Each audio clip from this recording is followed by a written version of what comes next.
माँ दूर की भी सुनती है, माँ पास की भी सुनती है। माँ तो आखिर माँ होती है, माँ तो हर मजबूर की सुनती है। और ऐसी ही हमारी वैष्णो माता है जो हम सब के मन की मुरादें पूरी करती है। माता वैष्णो धरती पर अवतरित कैसे हुई? एक पौराणिक कथा के अनुसार दक्षिण भारत में रत्नाकर के घर माता वैष्णो का जन्म हुआ। माता के जन्म से पहले इनकी कोई संतान नहीं थी। जन्म से एक रात पहले माता ने सपने में आकर इनसे एक वचन लिया कि ये बालिका जो भी करना चाहेगी आप उसे मना नहीं करेंगे। बचपन में माता का नाम त्रिकुटा था। भगवान विष्णु के वंश में जन्म लेने के कारण माता का नाम वैष्णवी पड़ा। त्रिकुट पर्वत पर माँ ने घोर तपस्या की।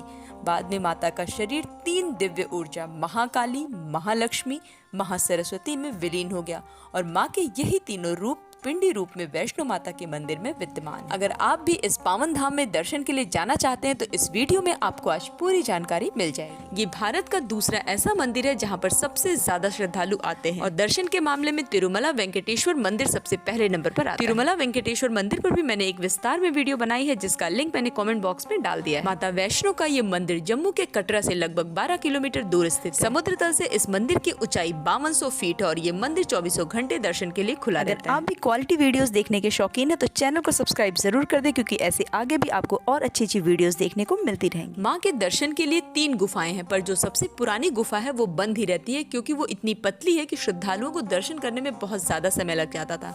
बाकी 2 गुफाएं आर्टिफिशियल हैं जो आपको आसानी से मुख्य मंदिर में रखी 3 पिंडियों तक ले जाती हैं। बताते हैं कि जब माँ ने भैरव का वध किया था तब उनका शरीर इसी गुफा में रह गया था और सिर जाकर घाटियों में गिरा था। पौराणिक मान्यताओं के अनुसार माता वैष्णो ने इस गुफा में पूरे 9 महीने बिताए। माँ यहाँ पर 9 महीने तक भैरव से छिपी रही, इसीलिए इसे गर्भाजून भी कहा जाता है। कहते हैं जिस पंडित ने इस मंदिर का निर्माण करवाया था माँ ने बच्ची के रूप में उनके यहाँ प्रकट हुई और इस गुफा के बारे में बताया। कटरा में 1030 मीटर की ऊंचाई पर स्थित चरण पादुका मंदिर घूमने के लिए एक अच्छी जगह है। यहाँ पर माँ के पैरों के निशान को एक चट्टान पर देखा जा सकता है। माता रानी के भवन में माँ की 3 मूर्तियाँ जिसमें से देवी काली दाएं, देवी सरस्वती बाएं और देवी लक्ष्मी मध्य में पिंडी के रूप में विराजित है और इन तीनों पिंडियों के सम्मिलित रूप को ही माँ वैष्णो कहा जाता है। माता के भवन तक जाने के लिए जो गुफा है वो 98 फीट लंबी है। गुफा के अंदर एक बड़ा चबूतरा है जिस पर देवी त्रिकुटा अपनी माताओं के साथ विराजमान और भवन में ही माता ने भैरवनाथ राक्षस का वध किया था। प्राचीन गुफा जहाँ पर है वहीं पर भैरव का शरीर गिर गया था और भैरव का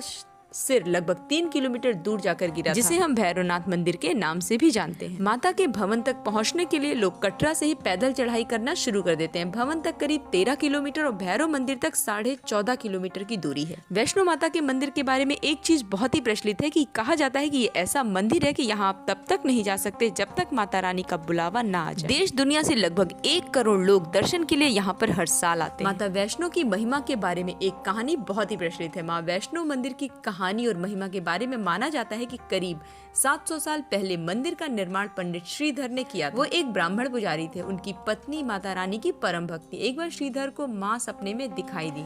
माता ने सपने में श्रीधर से कहा कि वो एक भंडारा करवाएं। भंडारे की बात सुनकर श्रीधर चिंता में पड़ गए क्योंकि उनकी आर्थिक स्थिति अच्छी नहीं थी। वो पूरी रात नहीं सो पाए और सब कुछ किस्मत पर छोड़ दिया। लेकिन जब वो सुबह उठे तो वहाँ पर ढेर सारे लोग प्रसाद लेने के लिए खड़े थे और तब देखा वहाँ पर एक छोटी सी कन्या श्रीधर की मदद करने के लिए आई हुई और भंडारा तैयार कर रही। तभी भैरव राक्षस वहाँ पर आ गया और उसको पता चल गया था कि यहाँ पर माँ की मौजूदगी है। भैरव राक्षस ने इस दिव्य बालिका को पकड़ने की बहुत कोशिश की पर वो असफल रहा और वहाँ से माँ गायब हो गई। इस घटना से श्रीधर बहुत दुखी हुए। श्रीधर माता का दर्शन करना चाहते थे। तब माँ उनके सपने में आई और उन्हें गुफा का रास्ता बताया जिसमें उनका प्राचीन मंदिर है और बाद में यही दुनिया भर में वैष्णो देवी माता के मंदिर के नाम से प्रसिद्ध हुआ। और माँ का दर्शन करने के बाद भैरव बाबा का भी दर्शन करना बहुत जरूरी होता है। अब बात कर लेते हैं माँ के इस पावन धाम तक पहुँचा कैसे जाए। अगर आप ट्रेन से हैं और आपकी ट्रेन जम्मू तक है तो आप जम्मू में उतरकर बस, टैक्सी या कैब लेकर कटरा आसानी से पहुँच सकते हैं। और अगर आप फ्लाइट से जाना चाहते हैं तो जम्मू हवाई अड्डा कटरा के सबसे करीब। कटरा से अगर आप वैष्णो माता का दर्शन हेलीकॉप्टर से करना चाहते हैं तो आज की डेट में उसका किराया 1830। दिल्ली से जम्मू एयरपोर्ट का किराया आज की डेट में 5639 रुपए और ये एयरलाइन ये सफर 1 घंटा 20 मिनट में तय कर लेती है। कहते हैं वैष्णो देवी ऐसी जगह है जहाँ पवन भी माँ का जयकारा लगाती है। तो जयकारा शेरोवाली का बोल सच्चे दरबार की जय।